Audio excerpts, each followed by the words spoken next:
is going on, guys? Welcome back. It is Sunday morning. Super excited. Woke up early today, came up to Scranton. We are picking up our new truck today. Got in super late last night, about 1 o'clock from our trip from Indiana, which was amazing, by the way. PRI last year was great. PRI this year was amazing. Tons of new products hitting the market, guys. Really just caught a brief little glimpse of trying to do all that while still walking around, talking to a bunch of people, talking to a lot of the great companies that we work with.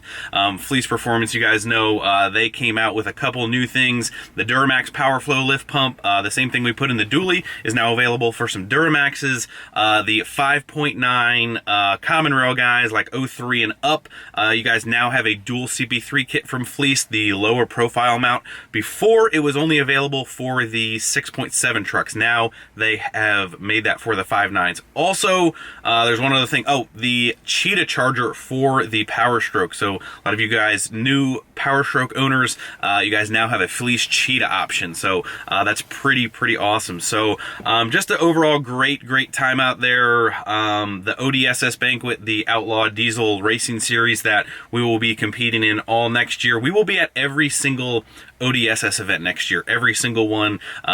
You know, Ryan Milliken's one in Florida. There's a couple new ones in Virginia. It is going to be an awesome year. We have a lot of cool projects coming up this winter that we're going to get into in the next maybe couple or so videos. But we will be at every single one. You guys need to mark down your calendars and make sure you guys come out to all of those. They are the best diesel events, period, beyond doubt. We're just really waiting on the new truck to show up. We kind of met him right by Michael's house. I think Michael was going to come by and check it out again. I'll let you guys know. I don't know how much filming we're going to do here with the, the previous owner, stuff like that. A lot of people don't like getting a camera shoved in their face and all that stuff, but as soon as we get back or whatever, I'm not sure how it's going to lay out. We'll go over the truck, why we're getting the truck. Yes, my name is Greg. We have a problem. We have so many trucks now, but I'm pretty pumped for this one. I'm not going to lie. We've been looking for a little while. This was basically the closest thing that I could find. Over here, see a truck. This is the closest thing I could find. We're going to be changing up a lot of stuff on this truck. But yeah, that's pretty much it. Boys, there it is. Look at that. We bought a Jeep. Just kidding. There it is. Oh yeah.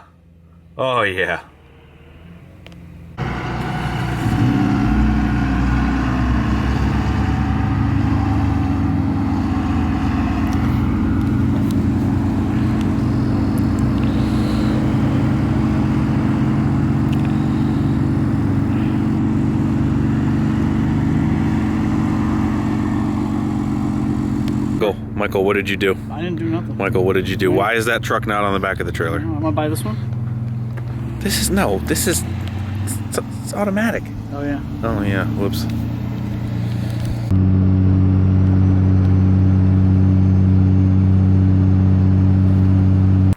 So in the last video, I had told you guys we had pretty much come to an agreement with the owner of the truck that you guys saw there briefly, only very little.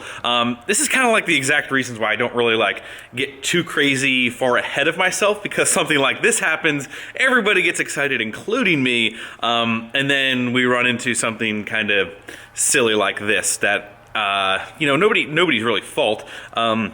So long story short, the truck that we just went and did not purchase, single cab, black, as you can see, 24 valve, 01 NV5600, 6-speed, had a flatbed on it, had a welding body on it before that, which we found out a little bit later on. Never really had a bed on it. Started looking at the frame a little bit as I was crawling around underneath it and everything. And Michael was there, thankfully. I'm not sure who really pointed it out or whatever, but noticed that the wheelbase was longer. Turns out this truck, while not very common like it is in like 3rd and 4th gens, was a cabin chassis, which means the wheelbase is 3 inches longer. Now, on the frame itself, there's not really dedicated holes to move that back forward, the 3 inches, to make the regular bed fit. So a regular bed would not really fit on it. On top of that, the rear axle, I believe, is a little different. It's still a Dana 80 disc dually reared, but is a little narrower. There's just a lot of little differences, I think, in that truck, and trying to convert it back to a normal truck. While the front's pretty easy, the front's just dually spacers. You can take them off just like kind of all of the rest of the trucks. I'm a little, we just got home. Haven't really made a clear final decision, but I'm kind of leaning towards the nay. Well, the search will continue, just for the simple fact of all of the little things that you're not gonna read, that you're gonna kind of come to find out, like parts, maintenance, stuff like that. Just the differences. It could be put back to a normal truck, but it's not really the way it came from the factory. I honestly thought that it was a dually. A bed got put on it. It was always a dually. That's pretty easy. Wheelbase is the same. All you got to do is, swap axles, take the wheels off, or whatever you want to do. That's pretty easy. The fact that the wheelbase has changed, the frame might be a little bit different. Trying to put a bed on it from a cabin chassis, definitely a little bit more challenging. Did have a couple of little things. I really wasn't looking for a dually. I didn't really want a dually Dana 80. I wanted a single wheel. Had Rhino lining, Line-X on the bottom of the rockers, which would have had to come off. Mark was going to help me try and do that and or paint the truck. Front bumper was going to come off. It had a big ranch hand front bumper. So there were some negatives that were going to have to get changed really, really quickly anyway, and the whole plan was that to put a normal bed on it. So with that being said, we took a pass on this truck.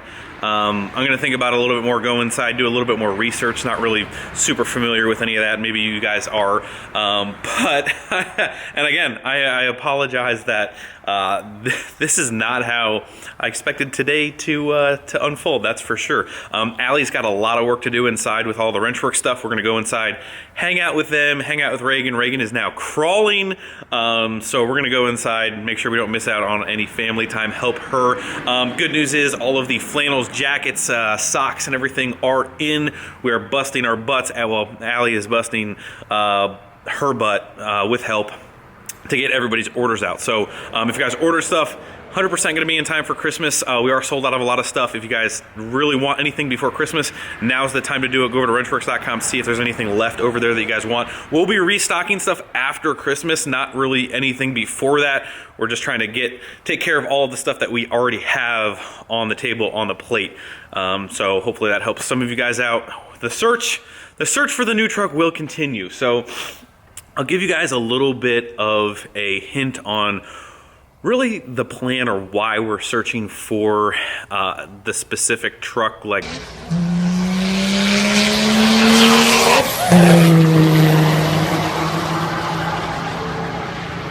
with a stick, single cab.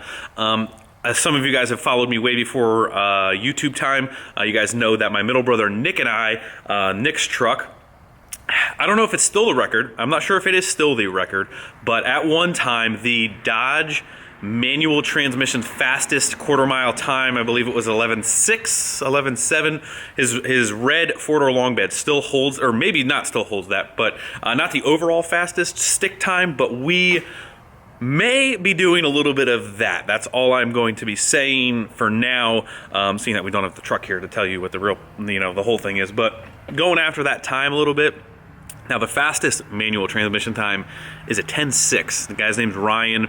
You guys probably know it. It's a nasty Duramax, full fiberglass, full legitimate craziness. Now, maybe that in the future, I don't know, but that was the base, and that's the whole reason. And if you guys find me a truck, if you guys find me the perfect truck, I will make it worth your time. I will compensate you one way, shape, or form. But here are the requirements.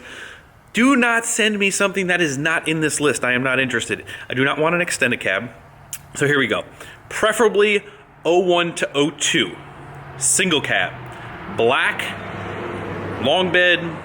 NV5600 would be very much preferred. Disc rear end, so a Dana 80 disc rear end. That's really what I was looking for. That's why this truck was so close. Even though it was a dually, it was a disc rear, it was a Dana 80, was an NV5600, was already black, single cab, long bed, obviously a 24 valve.